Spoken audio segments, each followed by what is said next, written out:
Hey everyone, and welcome back to the channel. Today, we're delving into a story that haunted Long Island for over a decade, a chilling mystery that began with a frantic phone call in the dead of night and uncovered a darkness hiding in plain sight. This is the story of the Gilgo Beach murders. Our story begins in the early hours of May 1, 2010. A young woman named Shannan Gilbert, working as an escort, made a desperate 911 call from a gated community in Oak Beach, Long Island.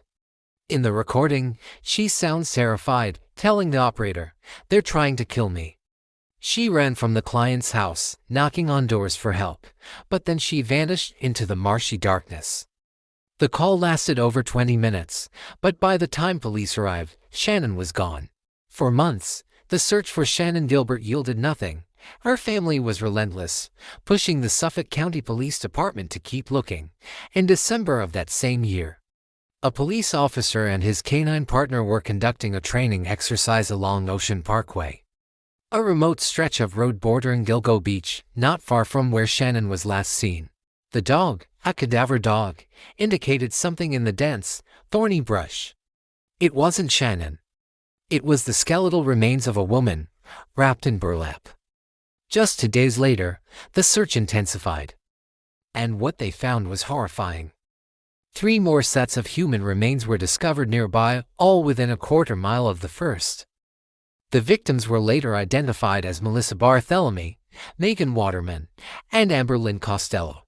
All 3 were young women in their 20s, all had worked as escorts, and all had been advertised on Craigslist. The police now knew they weren't just looking for a single missing person, they were hunting a serial killer. The media dubbed them the Gilgo Four. The discoveries sent a wave of fear through the community and across the country. The area along Ocean Parkway became an extensive crime scene.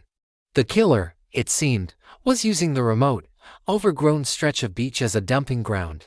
The burlap sacks suggested a chilling ritual, a signature. Investigators began to piece together a profile of someone familiar with the area. Someone who could operate without being noticed. And someone who specifically targeted vulnerable women.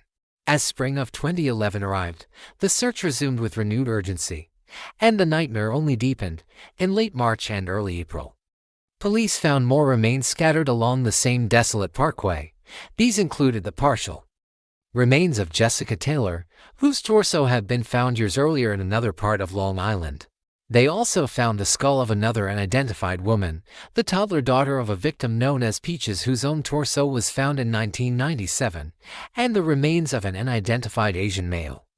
The body count was rising, and the timeline of the killings stretched back more than a decade. The public was terrified. Was this phantom of Gilgo Beach? For years, the case went cold. Theories swirled. Was it a local, a fisherman, a seasonal visitor? The Suffolk County Police faced intense scrutiny and criticism for their handling of the investigation. Especially in the early days, there were accusations of internal corruption and a lack of urgency. Because of the victims' professions, despite thousands of tips and potential suspects, no arrests were made. The families of the victims lived in a state of suspended grief, waiting for answers that never seemed to come. The identity of the Long Island serial killer, or LISK, became one of America's most infamous modern mysteries. Then, a breakthrough. In early 2022, a new task force was formed, bringing in fresh eyes from the FBI and state and local agencies. They decided to re-examine a key piece of evidence, the Chevrolet Avalanche pickup truck that a witness had seen at the home of one of the victims, Amber Costello, around the time she disappeared. Using sophisticated cell phone data analysis and location tracking technology that was in its infancy back in 2010, they began to connect the dots. They traced so-called burner phones used to contact the victims to specific cell tower locations in Massapequa Park, a quiet suburb just a short drive from Gilgo Beach.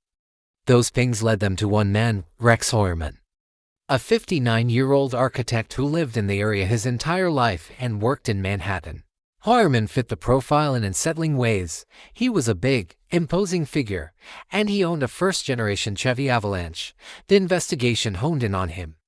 They collected his DNA from a pizza crust he'd thrown in a trash can and compared it to a male.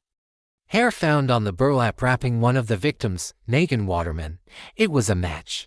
On July 13, 2023, more than 13 years after the first bodies were found, Rex Waterman was arrested and charged with the murders of Melissa Barthelemy, Megan Waterman, and Amber Costello. Investigators allege that he committed these crimes while his wife and children were out of town. A search of his home revealed a soundproof vault in the basement and a collection of over 200 firearms. The man, who had lived a seemingly normal life as a husband, father, and working professional, was accused of being the monster who haunted Long Island for so long. Waterman has pleaded not guilty to these charges and is presumed innocent until proven guilty. Since his arrest, he has also been named the prime suspect in the death of a fourth victim, Maureen Brainard-Barnes, the first of the Gilgo Four to go missing. And what about Shannan Gilbert, the woman whose disappearance started it all? Her remains were eventually found in December 2011 in a marsh near Ocean Beach. Authorities have stated they believe her death was a tragic accident, separate from the serial killings. But her family continues to believe she was a victim of the same darkness. The case of the Long Island serial killer is a harrowing reminder of how evil can hide in plain sight. It's a story of determined families who never gave up, and of the slow, grinding wheels of justice, aided by technology, finally closing it. While an arrest has brought some measure of relief, the story is far from over, and many questions still linger in the salt-filled air of Gilgo Beach. Thank you so much for watching. If you found this story compelling, please hit that like button and subscribe for more deep dives into true crime cases. Stay safe out there, and we'll see you in the next video.